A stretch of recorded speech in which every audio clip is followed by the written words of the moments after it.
Le vrai sens du travail. Trouver sa mission. Plutôt qu'un emploi, dès le commencement, Dieu n'a jamais conçu l'être humain pour courir après un emploi. Lorsque Dieu a placé Adam dans le jardin d'Éden, il ne lui a pas donné un CV ni une fiche de poste. Il lui a donné une mission, cultiver et dominer. Le travail a toujours été une bénédiction, mais avec le temps, le monde a transformé cette bénédiction en une nécessité de survie, où l'on travaille uniquement pour un salaire. Est-ce vraiment cela, le but de notre existence? Un emploi ou une mission? Imagine ceci. Tu as suivi toutes les règles. Tu as passé des années sur les bancs d'école, obtenu ton diplôme, décroché un poste stable. Peut-être même que tu gagnes bien ta vie. Félicitations. Mais attends. Et si tout cela n'était qu'un gigantesque piège? Tu vois, on t'a vendu un rêve, fait des études, trouve un bon emploi, travaille dur, et un jour, peut-être, tu pourras profiter de ta vie. Mais soyons honnêtes. Combien de personnes autour de toi ont suivi ce schéma à la lettre et sont aujourd'hui vraiment épanouies? Regarde bien.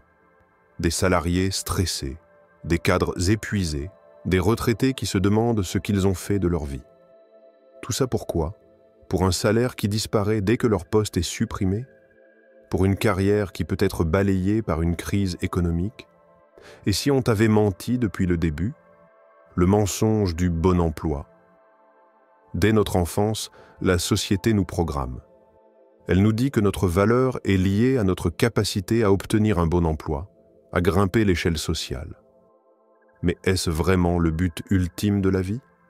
Même dans les églises, combien de fois entendons-nous « Travaille bien à l'école pour assurer ton avenir. Fais des études solides pour décrocher un bon job. Ne prends pas de risques, choisis la sécurité. » Mais attends, où est la foi dans tout ça?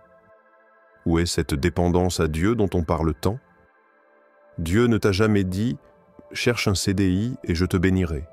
Il t'a dit « Cherche d'abord mon royaume et le reste suivra ». Alors pourquoi vit-on comme si notre avenir dépendait plus d'un contrat que d'une promesse divine? La vraie différence entre un emploi et une mission. Un emploi, c'est ce que tu fais pour payer tes factures.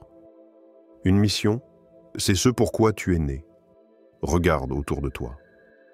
Certains passent leur vie à enchaîner des boulots sans passion, attendant patiemment la retraite. D'autres, au contraire, semblent animés d'une énergie inexplicable. Ils ont une mission. La différence? Un emploi te donne un salaire, une mission te donne un héritage. Un emploi finit à la retraite, une mission traverse les générations. Un emploi t'enferme dans un système, une mission t'ouvre à ton plein potentiel.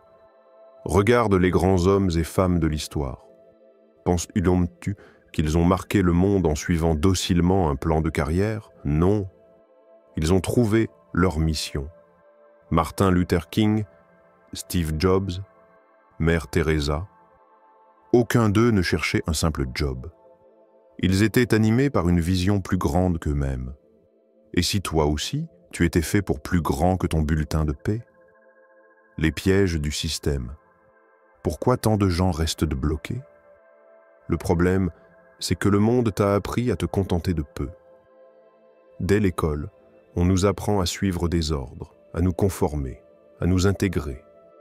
Puis, dans la vie active, on nous vend la sécurité d'un salaire en échange de notre temps, notre énergie, et parfois même notre âme. Regarde bien. Tu échanges 5 jours de ta semaine contre 2 jours de repos.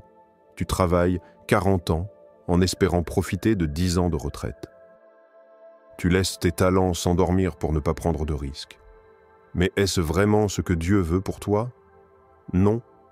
La Bible est remplie d'histoires d'hommes et de femmes qui ont osé sortir du système. Abraham a tout quitté sur un appel de Dieu. Moïse a laissé la richesse de l'Égypte pour sa mission. David n'était qu'un berger avant de devenir roi. Tous avaient un choix. Suivre la voie logique, celle du confort et de la sécurité.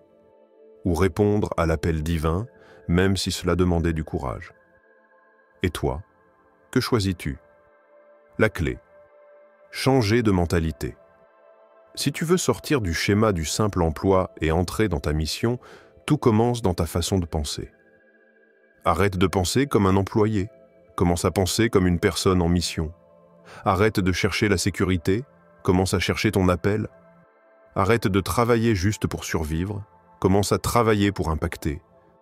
Dieu ne cherche pas des salariés, il cherche des serviteurs engagés.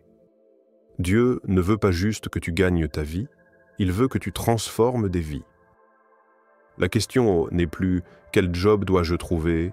Zrenia, mais « quelle mission suis-je appelé à accomplir ?»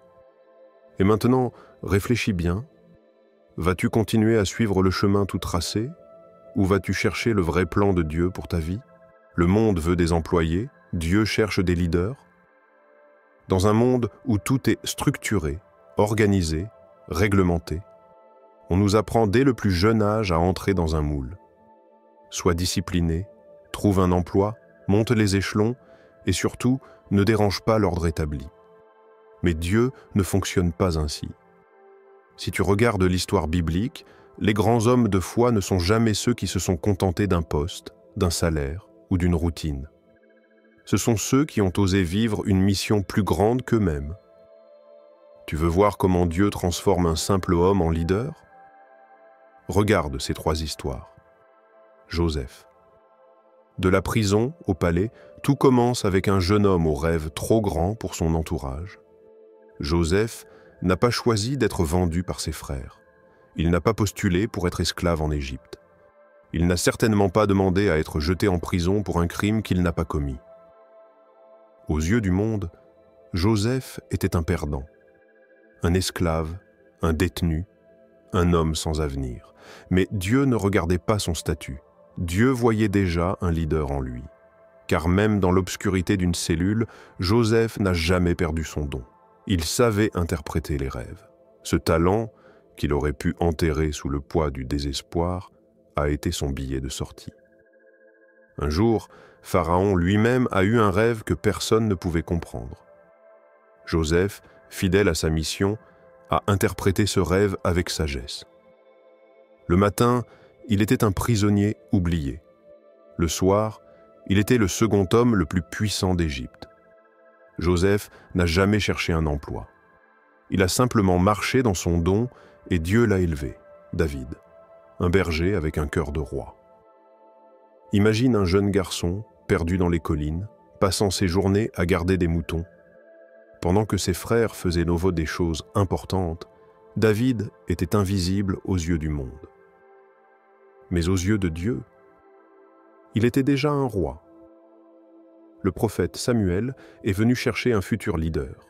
Il a vu les frères de David, forts, charismatiques, impressionnants, mais Dieu lui a dit « L'homme regarde à l'apparence, mais l'Éternel regarde au cœur. » 1 Samuel 16,7. David n'a jamais postulé pour être roi. Il ne s'est pas battu pour une position. Mais il avait quelque chose que les autres n'avaient pas, un cœur entièrement tourné vers Dieu. Alors que tout le monde le sous-estimait, Dieu l'a choisi. Le berger est devenu guerrier, le guerrier est devenu roi. David n'a jamais couru après un titre, il a simplement marché dans l'identité que Dieu lui avait donnée. Moïse. Le fugitif devenu libérateur Moïse aurait pu avoir une vie paisible. Élevé comme un prince en Égypte, il avait tout, richesse, pouvoir, éducation. Mais un jour, il a tout perdu et s'est retrouvé fugitif dans le désert. 40 ans. 40 ans à vivre loin du bruit du monde, à penser que son destin était terminé. Mais Dieu n'avait pas oublié Moïse. Un jour, au milieu de nulle part, un buisson ardent s'est embrasé. Et la voix de Dieu a retenti « Va, je t'envoie vers Pharaon. Tu feras sortir mon peuple d'Égypte. » Exode 3,10. Moïse a paniqué. Il n'avait aucune qualification pour cette mission. Il a essayé de convaincre Dieu qu'il n'était pas l'homme de la situation. Mais Dieu ne choisit pas en fonction des diplômes ou des compétences humaines. Il choisit ce qu'il veut équiper lui-même. Moïse, un exilé sans avenir, est devenu le plus grand libérateur de l'histoire biblique. Moïse n'a jamais cherché un poste. Dieu l'a appelé à une mission plus grande que lui, Dieu ne cherche pas des employés. Il élève des leaders, Joseph, David, Moïse. Aucun d'eux n'a cherché un emploi. Leur ascension n'a pas été le résultat d'un plan de carrière bien ficelé. C'est Dieu qui les a appelés, préparés et positionnés. Et aujourd'hui, la question est simple. Vas-tu continuer à chercher une sécurité humaine ou vas-tu faire confiance à Dieu pour t'élever au bon moment? Ton don est ta vraie richesse. Ferme les yeux un instant. Imagine que l'argent n'existe pas. Plus de salaire, plus de factures, plus d'inquiétude financière. Maintenant, pose-toi cette question. Qu'est-ce que tu ferais de ta vie? Si demain tu ne devais plus travailler pour survivre, si plus personne ne te dictait quoi faire, qu'est-ce que tu ferais naturellement, avec passion, sans jamais te lasser? La réponse à cette question, c'est ton don. La société nous a conditionnés à croire que notre richesse vient de notre capacité à travailler dur, à gravir les échelons, à obtenir des diplômes. Mais la Bible nous donne une autre vérité. Le don d'un homme lui ouvre des portes et le fait entrer en présence des grands. Proverbe 18:16. Cela signifie que ta plus grande richesse n'est pas ton CV, ton salaire ou ton réseau. C'est ce que Dieu a placé en toi dès ta naissance. Le mensonge du système, travailler dur au lieu de travailler intelligemment. Depuis l'enfance, on nous répète que le succès vient du travail acharné. Plus tu travailles, plus tu gagnes. Plus tu te sacrifies, plus tu mérites. Mais si c'était vrai, pourquoi y a-t-il des gens qui travaillent jour et nuit sans jamais s'en sortir, alors que d'autres semblent prospérer sans effort apparent? Parce que le succès ne vient pas du travail acharné, mais du travail aligné sur son don. Regarde autour de toi. Certaines personnes font quelque chose avec facilité, pendant que d'autres peinent à le faire, même avec des années d'effort. Certains réussissent là où d'autres échouent, non pas parce qu'ils sont plus intelligents, mais parce qu'ils sont dans leur élément. Quand tu travailles dans ton don, tu ne forces rien. Les choses s'alignent naturellement. Tu prospères non pas parce que tu te tues à la tâche, mais parce que tu fais ce pourquoi tu as été créé. Jésus, un homme sans emploi, mais avec une mission. Prenons un instant pour réfléchir à Jésus. Il n'a jamais été employé par une entreprise. Il n'a jamais eu de titre officiel reconnu par l'élite religieuse de son époque. Il n'a jamais perçu de salaire régulier. Et pourtant, partout où il allait, son don ouvrait des portes. Il guérissait, enseignait, transformait les vies. Sans jamais postuler pour une position, il a attiré des foules, influencé des nations et changé le cours de l'histoire. Pourquoi? Parce qu'il marchait pleinement dans son appel. Son don était son identité. Son don était sa mission. Et toi? Exploites-tu ton talent ou le laisses-tu dormir? La vérité, c'est que chacun de nous a reçu un don unique. Peut-être que tu es un excellent communicateur, mais tu passes tes journées derrière un écran à faire des tâches mécaniques. Peut-être que tu es un leader né, mais tu passes ton temps à suivre des ordres sans jamais oser prendre des initiatives. Peut-être que tu as un don artistique, mais tu l'as mis de côté pour un vrai métier, parce qu'on t'a dit que c'était plus sûr. Et si, au lieu de courir après la sécurité, tu décidais d'exploiter ce que Dieu a placé en toi? Pose-toi cette question. Si l'argent n'était pas un problème, qu'est-ce que je ferais avec passion tous les jours? Car c'est là que se cache ta vraie richesse. Travail ou impact? Stop. Pause. Réfléchis une seconde. Aujourd'hui, la plupart des gens se lèvent, vont au travail, rentrent fatigués et recommencent encore et encore, comme dans une boucle sans fin. Mais à quoi bon? Travailles-tu juste pour payer des factures ou travailles-tu pour laisser une empreinte? Travailles-tu pour survivre ou travailles-tu pour impacter des vies? Parce qu'il y a une énorme différence entre ces deux approches, le piège du simple travail. Le monde t'enseigne à jouer la sécurité. Trouve un emploi stable, travaille 40 ans, prends ta retraite. Et après, c'est tout? Chaque matin, des millions de personnes se réveillent avec la même routine. Ils affrontent les bouchons, ils regardent l'heure en attendant la fin de la journée, ils attendent leur prochain salaire pour vivre Ils ont un job, mais ils n'ont aucune passion. Travailler pour un salaire ou travailler pour un héritage? Laisse-moi te poser une question simple. Si demain ton emploi disparaît, que te reste-t-il? Un salaire est temporaire. Une mission est éternelle. Regarde la différence. Un emploi te paie pour ton temps. Une mission te récompense pour ton impact. Un emploi prend fin avec la retraite. Une mission traverse les générations.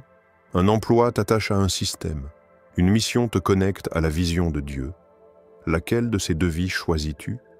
Les exemples qui changent tout, regarde l'histoire. Qui sont les gens qu'on se souvient? Ce ne sont pas ceux qui ont travaillé 9h, 17h dans le même bureau pendant 40 ans. Ce sont ceux qui ont choisi l'impact plutôt que la simple survie. Noé n'a pas eu un emploi. Il a suivi un appel et a sauvé l'humanité. Paul n'avait pas une carrière. Il a parcouru le monde pour changer des vies. Martin Luther King ne cherchait pas un bon poste. Il voulait une transformation sociale. Le point commun entre tous ces hommes, ils n'ont jamais laissé un salaire dicter leur destinée. Sous quelle économie vis-tu? Le monde nous apprend à dépendre d'un système, travailler, recevoir un salaire, payer des factures, recommencer. Mais la Bible nous enseigne un autre principe. Cherchez d'abord le royaume de Dieu et tout le reste vous sera donné. Matthieu 6,33. Cela signifie que ceux qui marchent dans leur mission ne s'inquiètent pas de la provision. Joseph a perdu tout emploi, mais son don l'a amené devant Pharaon. Élie n'avait pas de revenus, mais Dieu a envoyé des corbeaux le nourrir. Jésus n'avait ni salaire ni maison, mais il n'a jamais manqué de rien. Alors, que choisis-tu? Vas-tu continuer à dépendre d'un contrat de travail? Ou vas-tu marcher dans l'appel qui dépasse toute économie terrestre? La vraie question: que fais-tu de ton appel? Pose-toi cette question essentielle. Qu'est-ce que je fais de ma vie? Travailler, payer des factures, attendre le week-end, recommencer. C'est ça, l'existence que Dieu a prévue pour toi? Vraiment? Non. Parce que si tu écoutes bien au fond de toi, il y a une voix qui t'appelle à plus, une voix qui chuchote que tu n'es pas ici par hasard. Une voix qui te rappelle que tu as une mission bien plus grande que ce que tu fais aujourd'hui. La question n'est pas si Dieu t'a donné un appel. La vraie question est, qu'est-ce que tu fais avec? Plan humain ou vision divine? Regarde bien. Il n'y a que deux chemins dans la vie. Un, le plan humain, celui qu'on t'a enseigné. Sécurité, diplôme, emploi stable, retraite, puis oubli. 2, la vision de Dieu, un chemin unique, un appel spécifique, un impact qui dépasse ta propre existence. Lequel es-tu en train de suivre? Parce que Dieu ne t'a pas créé pour être un rouage dans un système. Il t'a positionné pour accomplir quelque chose de précis, quelque chose que seul toi peux réaliser. Mais voilà le problème. Beaucoup passent leur vie à chercher la sécurité et ratent leur destinée. Beaucoup restent dans leur zone de confort et enterrent leur talent. Beaucoup préfèrent suivre la foule plutôt que de suivre l'appel divin. Ne sois pas cette personne. Le réveil spirituel, es-tu prêt à bouger? Dieu ne va pas forcer ta porte. Il ne va pas t'envoyer une lettre recommandée avec ton plan de vie détaillé. C'est à toi de répondre à l'appel. Abraham a dû quitter son pays sans savoir où il allait. Moïse a dû affronter Pharaon avec juste un bâton et la foi. Pierre a dû laisser tomber ses filets pour suivre Jésus. Et toi, que dois-tu abandonner pour répondre à ton appel? Parce que si tu cherches un emploi, tu trouveras une sécurité temporaire. Mais si tu cherches ta mission, tu laisseras une empreinte éternelle. La vraie question est donc, que vas-tu choisir? La décision qui changera ta vie. Tout au long de cette vidéo, une question essentielle s'est dessinée devant toi. Vas-tu vivre une vie dictée par le système ou vas-tu marcher dans l'appel que Dieu a placé en toi? Chaque jour qui passe est un jour de plus où tu peux avancer vers ta mission ou un jour de plus où tu la repousses. Chaque matin est une opportunité de dire oui à ton véritable destin, ou de rester enfermé dans un schéma qui ne t'appartient pas. Dieu ne t'a pas placé sur cette terre pour être un simple employé, un exécutant sans vision. Il t'a conçu pour créer, bâtir, influencer, impacter. Mais voici la vérité. Personne ne peut répondre à l'appel à ta place. Personne ne peut utiliser ton don pour toi. Personne ne peut marcher à ta place dans le chemin que Dieu a tracé. C'est à toi de choisir. Vas-tu continuer à suivre un plan humain ou vas-tu oser marcher dans ta destinée? Vas-tu enterrer tes talents par peur ou vas-tu les exploiter pour glorifier Dieu? Vas-tu simplement travailler ou vas-tu impacter? La réponse t'appartient et elle commence maintenant.